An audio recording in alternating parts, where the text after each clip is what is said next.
All right, well, welcome. Hopefully you're joining us as a new postgraduate student who will be starting classes in February. Welcome. We're going to run through a really short presentation today about getting ready to join us here in London. I think everybody joining us here today is an international student. So if you're coming to London for the first time, congratulations. You're going to move to one of the most incredible cities in the world. Chiswick Park is featured there in our first photo, and it's in West London, so not quite in the center, but in a lovely area that I think you'll really like.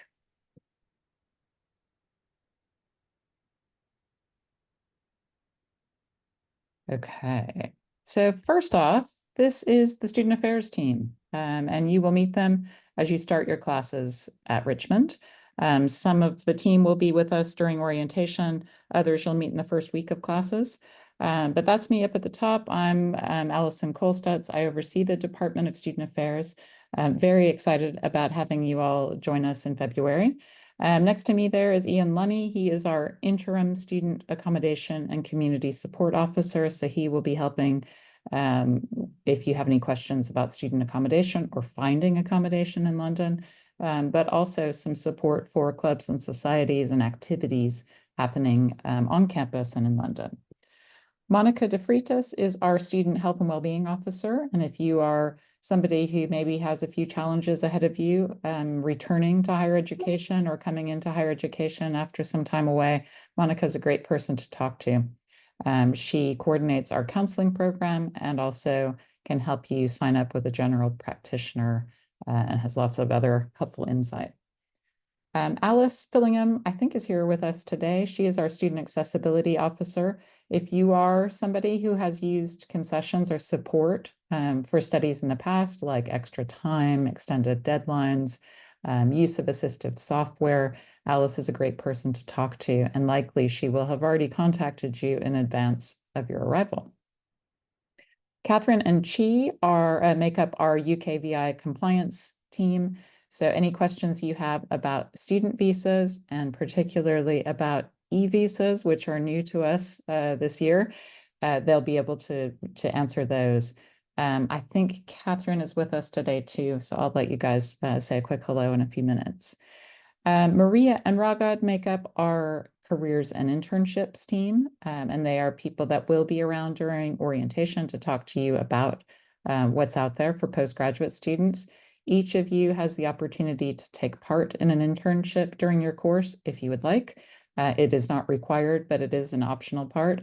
And Ragad will be able to fill you in on all of that. She'll be visiting your classes during the spring term to talk a little bit about that. And last but not least is Jason. He's our head of financial assistance and scholarships. So if you are funding your education through Student Finance England or perhaps through US Department of Education loans, you might have met Jason already over email. We also offer some really generous scholarships. And so if you are a lucky recipient of one of those, Jason will have already been in contact. Alice, do you want to say a quick hello? I didn't give you a chance to do that. Hi everyone. So as Alison said, I'm the accessibility officer and I make support plans for students with additional needs. So if any of you, feel like you need some reasonable adjustments, if you have a specific learning difficulty, a disability, medical condition or mental health condition, then please do get in touch with me. You can email me, I'm in the hub. Just contact and we can get talking about what adjustments you need to help you during your time at Richmond. Great. Thank you, Alice. Jason, do you want to say a quick hello?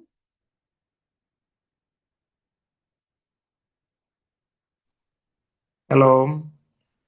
As Alison mentioned, I'm responsible for all areas relating to financial aid, loans, and scholarships. So if you do have any questions regarding the any areas of funding, please do reach out to me and we can discuss any issues that you're facing. Great. Again, my name is Jason Elliott and I'm the head of financial assistance and scholarships. Thank you.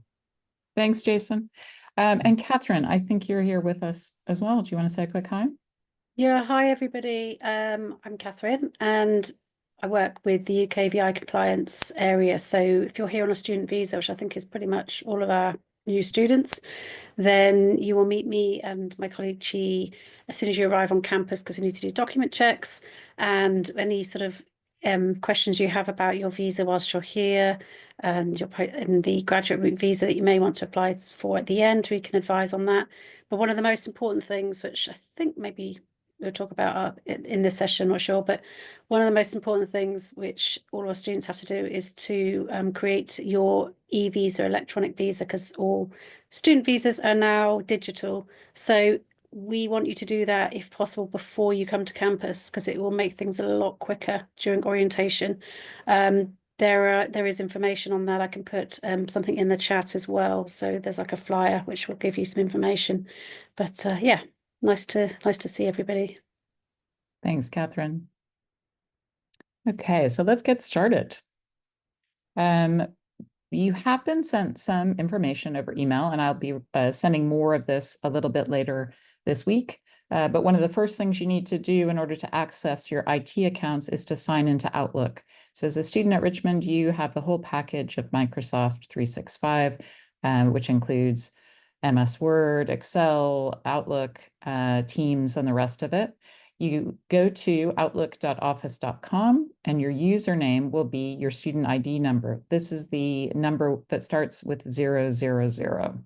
And if you don't know that ID number, you can contact us at Student Affairs. It's probably in one of your emails from the admissions team. Your password for now will be Richmond and your birth date in the 6-digit format: day, month, year. So once you log in for the first time, you'll be asked to change your password, change it to something you will remember, of course, because this password will follow you through all of your IT accounts at Richmond. You will be joining us for orientation on Saturday, the 1st of February, and your classes will begin on Monday, the 3rd of February. So we're expecting all students to be on site from 10 a.m. until about 4 p.m. We've put together a dedicated website to help you book your place at orientation, because we do have some repeating sessions. So everyone will be asked to bring immigration documents with them to campus so that our UK VI compliance team can see them. We'll also ask you to join some seminars to get you ready to start your new life in London. So the orientation schedule you will see on that website, and you can also book your place through our MS booking forms. You will need to sign into Outlook before you can access the booking form. So what will be in February's orientation? Well, as I mentioned, document checks and a visa and immigration seminar. So Catherine and Chi will tell you all about e-visas. If you haven't been able to download your e-visa yet, some information about that, but also some of the obligations and responsibilities you have as a student studying in the UK on a student route visa. You'll also be asked to join a seminar about accessing university systems. So this is about getting onto Outlook if you've had any trouble with that, accessing Blackboard, which is our virtual learning environment, accessing self-service, which can show you your grades, your schedule, and other bits of your personal information. And then all of the things related to your course that you may need access to, including library systems. We will host campus tours and library orientation, so you can meet some of our very helpful librarians who might be an integral part in your research project that you'll do at the end of your course.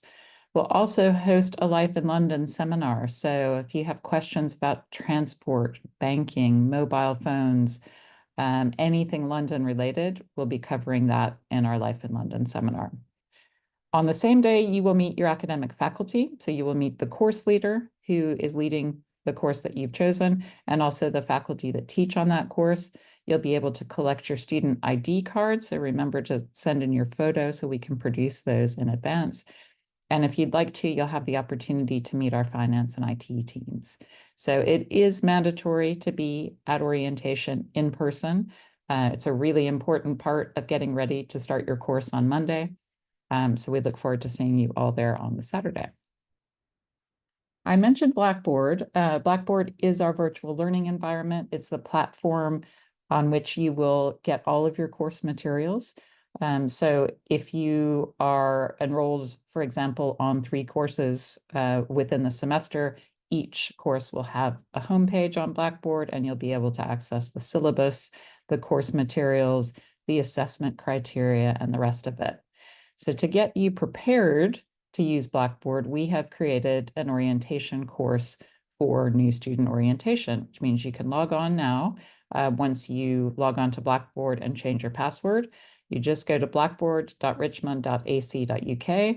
Your username, again, is that student ID number that starts with 000, and your password will be the network password you changed when you first logged in to Outlook.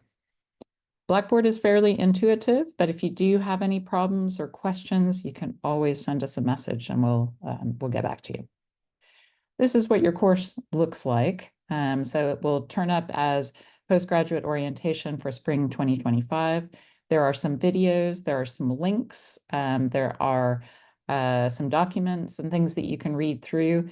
If you can do this before you arrive on Saturday, the 1st of February, that would be great because it will make your orientation run so much smoother. So try and log on to that after you get onto Outlook. So as part of our support for students, we do offer student accommodation. If you haven't yet found accommodation in London, you might consider living with us. We have 2 sites to accommodate students. One is in West Kensington, which is about a 15-minute commute to Chiswick, and the other is Tower Hill, which is about a 45-minute commute to Chiswick. My understanding is that currently we have only rooms in Tower Hill. The positives about Tower Hill are, of course, that it's in the heart of London. It's walking distance from the Tower of London, and it's a really great student-friendly area to live. All of our rooms are shared occupancy. They are situated within apartments of 2 to 4 bedrooms.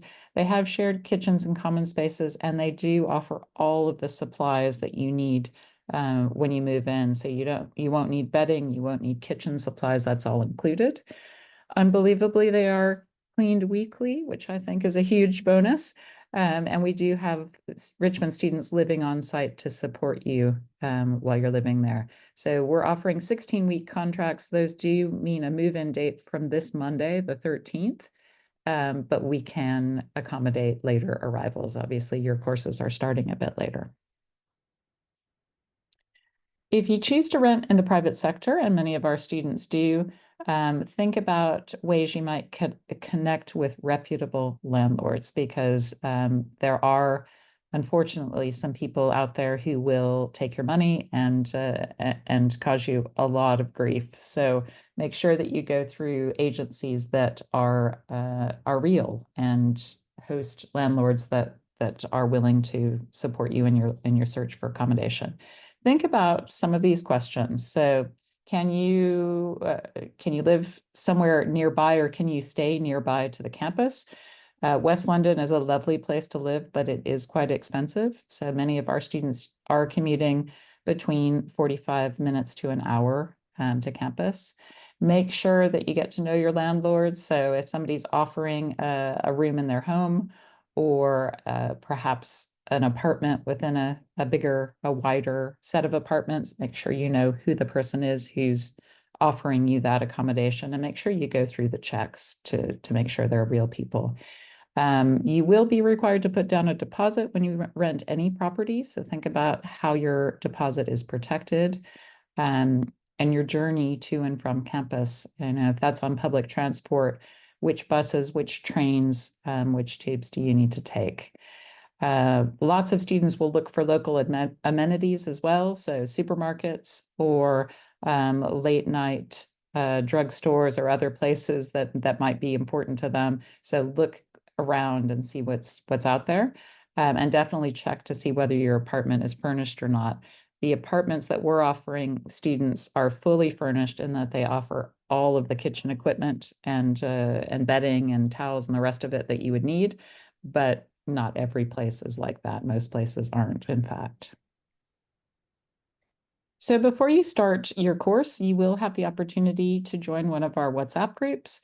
These are groups that started in September. So students who started the same course as you a few months ago are also on these groups. And it's a great opportunity for you to not only meet them and ask some questions about the course, but to meet each other.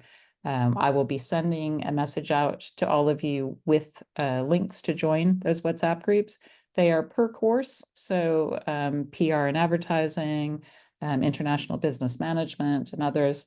But what I've noticed is that when you come to orientation, you can mix with other postgraduate students as well. So these are per course, but your opportunities will be to meet lots of different people on different courses. Okay, so one of the questions I get asked most about moving to London is how do you manage your money? Because London can be quite an expensive city to live in.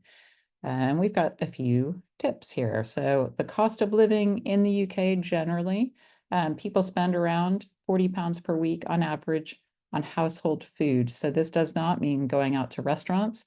It's just simply purchasing food at a supermarket. The average monthly rent in London for a room, not for a flat or an apartment, is £850. In your first term, when you're getting adjusted to living in London, it's likely to be the most expensive. So make sure you plan ahead for that. You'll need to think about money to travel between zones in London, money to study, and of course, some money to enjoy some time with friends. We do put together events and activities on a weekly basis that are either low cost or no cost to try and help you get through the difficulties of budgeting. And if you do plan to rent, think about utilities, because those are sometimes not included, deposits, and the rest of it. As a student studying on a student route visa, you are permitted to work part-time during your course. This is limited to 20 hours per week during term time, and our term dates are listed on our website if you want to have a look there. They start on the 3rd of February, and the first term finishes on the 2nd of May. We do recommend that if you are working part-time, that you figure out how to balance that with your studies appropriately, because the cost of living, of course, is quite high, and people are trying to manage many different things at the same time. We will have some students supporting us over orientation on Saturday the 1st, and you can certainly ask them questions about what they've done in the past. Make sure you pick a schedule for your work that works well with your classes, and you'll learn about when your classes are scheduled when you come to us on the 1st of February. Consider working in places that are close to your house or potentially close to campus. So if you have an evening class, you can go from a job perhaps to campus, or vice versa. Certainly ask our careers team for advice, and we will be hosting some a career fair on the 12th of February. We'll also be posting part-time jobs, and you can find many, many more of those on our careers app called Handshake. Definitely don't be shy. You can approach local businesses. In fact, our university is right on a high street of lots of shops and restaurants and other businesses who are looking for part-time workers. You can connect with other students, many of whom are working either on campus or off campus. And just to let you know, the London living wage is £13.85 per hour. Our national minimum wage is £11.44 for any students 21 or older. So Jason mentioned that we do offer financial support as part of our support for students. Jason can offer you some guidance on accessing student loans if you're a UK student, or accessing loans if you are an American citizen. Our admissions team also offers scholarships and bursaries for students coming to London to study postgraduate courses. And our mentors have put together some top tips for budgeting. We put that on the orientation course on Blackboard, so you can have a look there and see what their top tips are. So transportation in London can appear quite complicated, but once you get used to it, I'm sure you'll all become pros at it. if you are arriving to one of our major airports, and there are quite a few here in London, but the biggest are Heathrow and Gatwick, consider purchasing a small data roaming package. So most of the places that you visit in London will have Wi-Fi, airports included, but trains and tubes often do not. So as you travel about London, you might need a little bit of data roaming on your mobile. And you can do that usually online quite easily. Think about downloading Google Maps before your arrival. This will help you get from place to place if you get lost, and postcodes can be really important here in the UK to help you navigate from one place to the next. Make sure you make copies of your important documents. We hope that you won't lose anything on your way to campus, but just in case you do, having a copy would be really useful.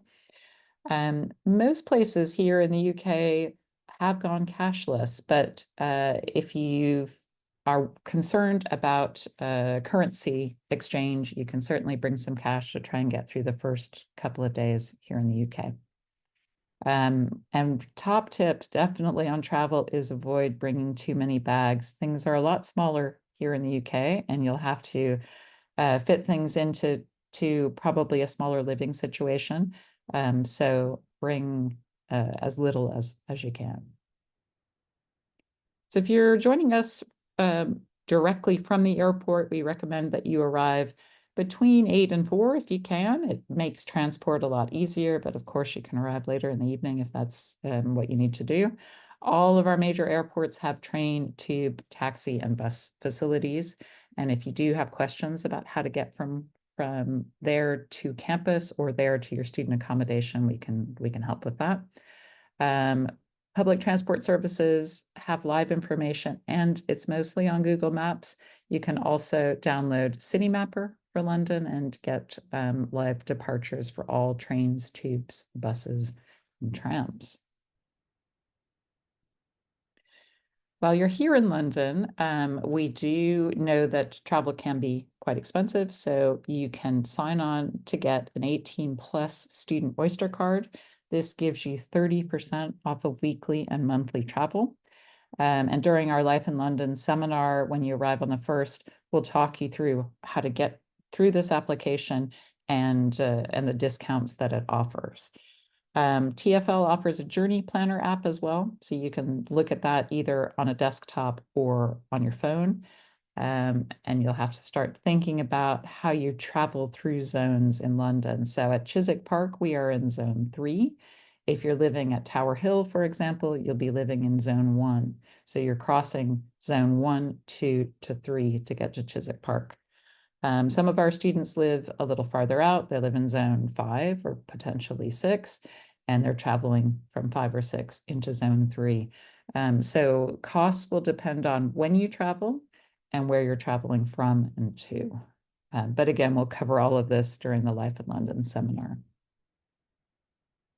So I think many of you are joining us from overseas. And I think one of the things that students are most anxious about are probably 2 things. One is finding the right medical person to help if you find yourself in need of medical attention, and also your visa.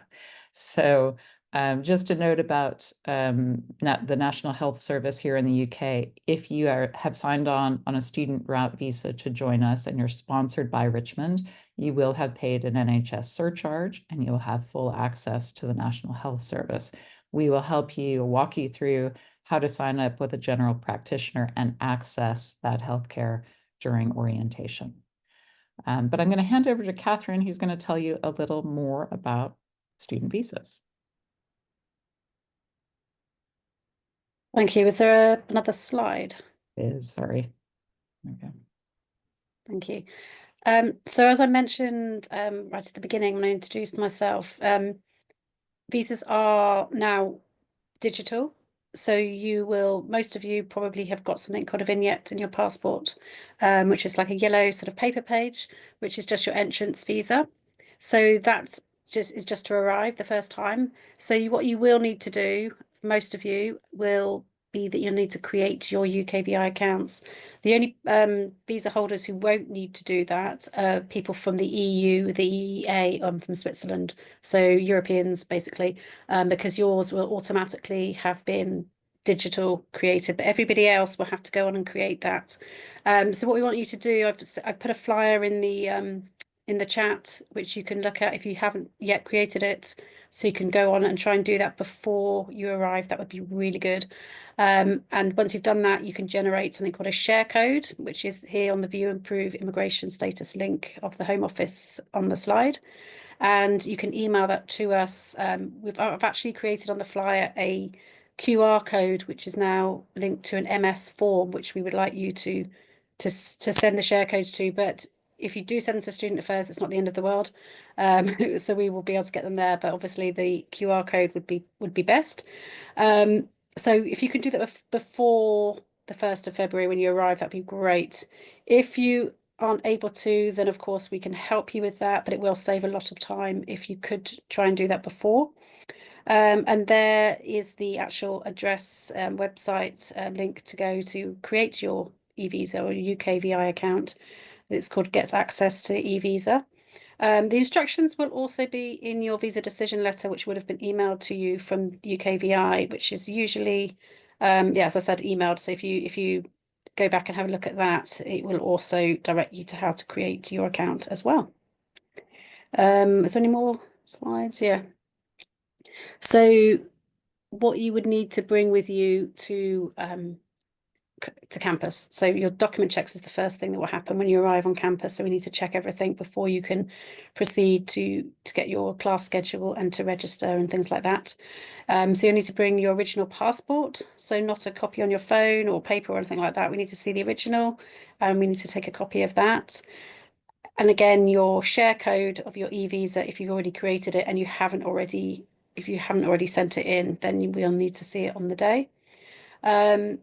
Also your visa decision letter, which again, I mentioned is emailed to you, which will have your end date of your visa. We need to see a copy of that as well, which can be just an electronic copy. You can just show it to us on your phone. You don't have to have a paper copy of that one. And evidence of the date you've arrived into the UK. So if you've got a visa vignette, which is the entrance visa in your passport, then you may get a stamp on that. So that could be evidence when you arrive. So we'll take a copy of that. If you go through the e-gates and you don't get a stamp, then we'll need to see a boarding pass. So that shows us the day you've arrived into the UK. And that's just so that we can see you've arrived during the validity of your student visa, not before. Otherwise, your student visa is not validated. So obviously do not arrive before the first date of your visa starts.